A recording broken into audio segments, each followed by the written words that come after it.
عاملين ايه؟ في ايام كده في الاسبوع زي النهارده ببقى اصلا مكسل اجي الجامعه، فبلبس لبس الجيم وباجي. عندي محاضره كمان شويه، وبعد كده عندي جروب ميتنج مع الجروب بتاعي، عشان ان شاء الله يوم الجمعه اللي هو اليوم اللي هشوف فيه الفلوج ده وانتوا بتتفرجوا على الفلوج هكون انا عندي اسسمنت في نفس اليوم ده ان شاء الله. فادعوا لي الاسسمنت يعدي على خير. الفلوج ده هيبقى كيو ان اي. كنت نزلت بوست امبارح على الفيسبوك وطلبت من الناس انها تكتب الاسئله بتاعتها وانا هجاوب عليها في الفلوج ده. الاسئله كانت كتير ما شاء الله، بس كان في جزء كبير منها اتكرر قبل كده او ذكرته في فلوجز قديمه. فلو السؤال بتاعك ما تجاوبش عليه دلوقتي، ده معنى حاجه من الاتنين: يا اما انا جاوبته قبل كده، يا اما السؤال طويل ومحتاج فلوج لوحده. اول سؤال من حسام حمدي بيسال Where do you see yourself in 5 years؟ السؤال بتاع الانترفيو الجميل ده. في العادي الواحد بيبقى مخطط هو رايح فين وهيعمل ايه السنه اللي جايه والسنه اللي بعديها، بيبقى في عندك بلان. بس الكام سنه اللي فاتوا دول البلان بتاعتي اختلفت تماما. يعني اصلا انا من كام سنه ما كنتش متخيل ان انا هدرس دلوقتي، وبرضه من السنه اللي فاتت ما كنتش متخيل ان انا هعمل فلوجز وهستمر فيها لمده سنه. فالفترة الأخيرة دي حسستني إن أنا في حاجات كتيرة جدا في حياتي بتتغير، حتى البلانز اللي أنا عاملها بتختلف تماما مع مرور الوقت. لو هتسألني حاليا، أنا ناوي إن شاء الله خلص دراستي واشتغل في مجال الاتش ار، لأن المجال ده أنا حابه جدا، وفي نفس الوقت هستمر بالفلوجز واستمر على اليوتيوب والفيديوهات اللي أنا بعملها بجانب شغلي ودراستي وكل حاجة. فدي الخطة إن شاء الله اللي ماشي عليها في السنين اللي جاية دي. الله أعلم هتتغير قريب هتتغير بعدين، معرفش. محمد حسام بيسأل يا ريت تكلمنا عن مجال السيلز بما انه مجال خبرتك. وفي نفس السؤال برضو بيسأل هو انت زملكاوي ولا ايان اللي زملكاوي؟ اولا ايان اللي زملكاوي، انا مش زملكاوي. اخويا محمود هو اصلا زملكاوي، فلما ايان كان بينزل مصر اقنعه انه يبقى زملكاوي واشترى له تيشيرت الزمالك، فمن ساعتها بقى ايان عشان يغيظني يعني بقى زملكاوي.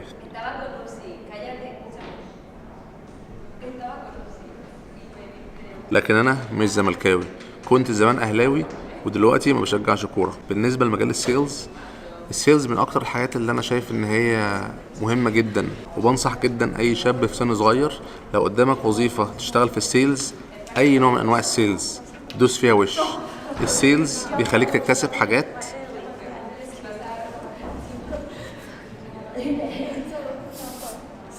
مش عارفه تسمعوني بقى من الازعاج اللي ورايا ده ولا ايه خياله. طب تعال نروح حته تانية. طيب الحمد لله هم غيروا رايهم ومشوا، فخلينا احنا نكمل. كنت بقول ان السيلز بيخليك تكتسب حاجات مهمه جدا جدا هتنفعك بعد كده لو قررت تشتغل اي حاجه في اي مجال تاني، زي مثلا الكوميونيكيشن. بينمي عندك جدا السكيل دي، بيخليك قادر ان انت تتواصل مع الناس باي طريقه في اي مكان، وبيخليك سلس، بتبقى قادر ان انت تتواصل مع الناس من جميع الفئات.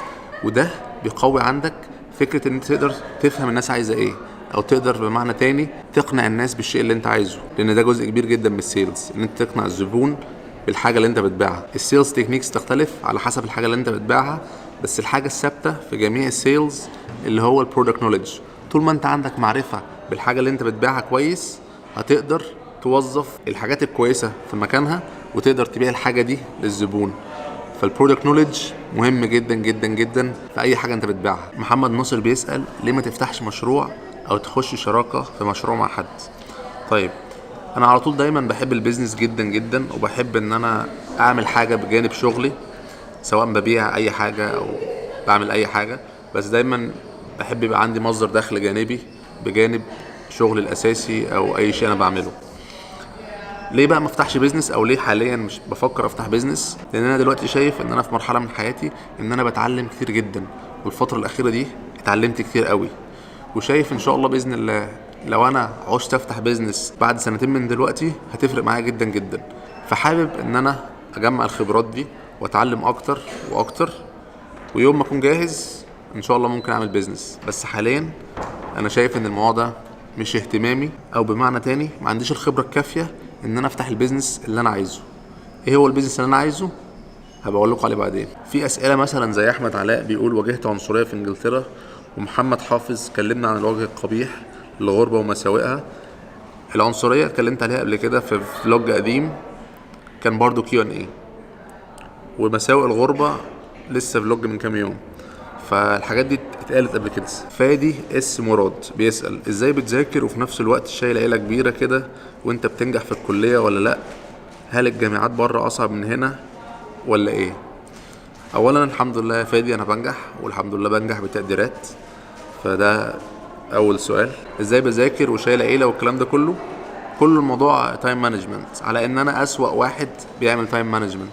بس بحاول على قد ما اقدر ان انا اوفق الوقت اللي موجود، على ان في وقت كتير جدا بيضيع، بس بحاول اوفق الوقت على قد ما بقدر ما بين كل حاجه وادي كل حاجه حقها. فكره بقى ان الجامعات بره اصعب، انا شخصيا شايف ان هي اصعب بالنسبه لي. انا كواحد ما دخلتش تعليم لغات او جامعه من الجامعات الخاصه الكبيره، فبالنسبه لي هنا التعليم صعب شويه، لان اللغه طبعا صعبه وانت بتدرس حاجه فيها مصطلحات كلها مجعلصه. فكره اصلا الدراسه بره مختلفه تماما عن الدراسه في الميدل ايست. زي ما انا قلت قبل كده، ان انت بتعتمد بجزء كبير جدا على السيلف ستودي، ان انت بتدرس مع نفسك، فيبقى عليك حمل كبير. احنا مش متعودين على كده. يعني انا مثلا في مصر كنا بناخد الدروس في المدرسه، وبعد كده بناخد حاجه اسمها دروس خصوصيه في البيت، المدرس بيجي لك البيت وبيديك دروس وكلام من ده. فكنا معتمدين اعتماد كبير قوي على اللي المدرس بيديهولك.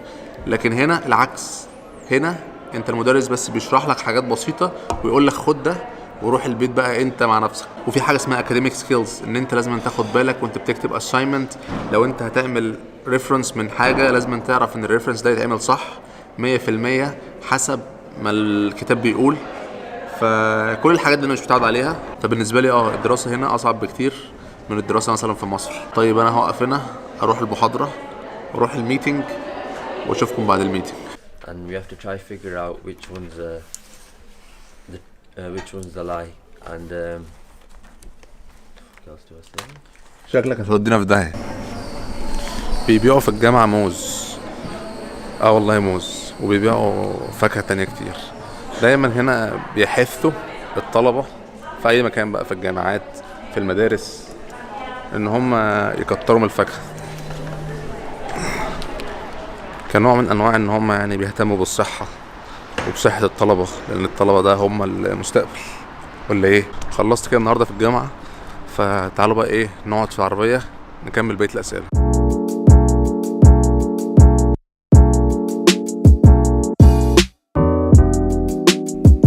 الساعة 4 والدنيا خلاص ضلمت.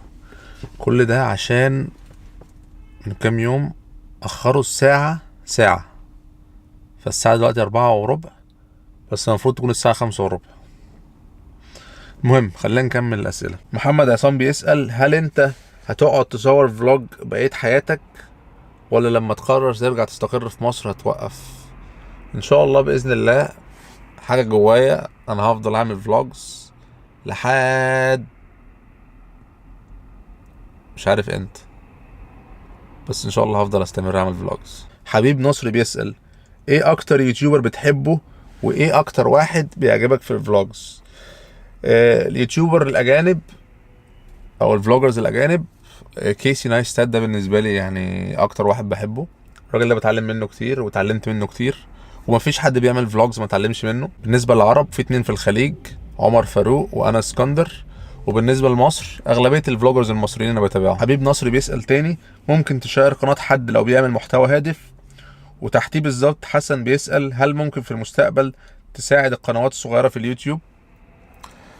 انا الحمد لله دايما اي حد بيعمل محتوى قوي وشايف ان هو عنده البوتنشال وعنده الامكانيات ان هو يعمل حاجه قويه جدا، دايما بشير من غير اي حاجه. يعني مش محتاج حتى هو يبعت لي اللينك بتاعه. انا لو شفت واحد على اليوتيوب عربي وشايف ان هو ما شاء الله عليه كويس جدا، وش بقى بعمل شير من غير اي حاجه. الحمد لله دايما بدعم المحتوى، وهفضل ان شاء الله على طول. اي حد عنده الامكانيه ان هو يعمل حاجه كويسه ويقدم حاجه الناس تستحق انها تشوفها، وش هدعمه. ميدو بيسأل سؤال بقى سايكولوجي بحت، هل الفلوجز بتعالج مشكلة الوحدة اللي عندك عشان انت مغترب وبعيد عن اهلك؟ وايه سبب اتجاهك للفلوجز مع ان بقالك فترة كبيرة مسافر؟ طيب بص يا ميدو، لو هنجاوب على السؤال ده ستريت، الى حد كبير الفلوجز بتعالج مشكلة الوحدة اللي عندي. اللي خلاني ابدأ الفلوجز ان كان في وقت كبير جدا من حياتي ما بعملش فيه حاجة، اكتشفت ان الوقت ده ممكن اطلع منه محتوى ويفيد الناس، وده اللي خلاني ابدا الفلوجز. فلو نعتبر ان ده علاج للوحده، هو في جزء كبير جدا منه علاج للوحده. طيب دي الاسئله اللي جت لحد دلوقتي اللي انا شايف ان هي مش متكرره.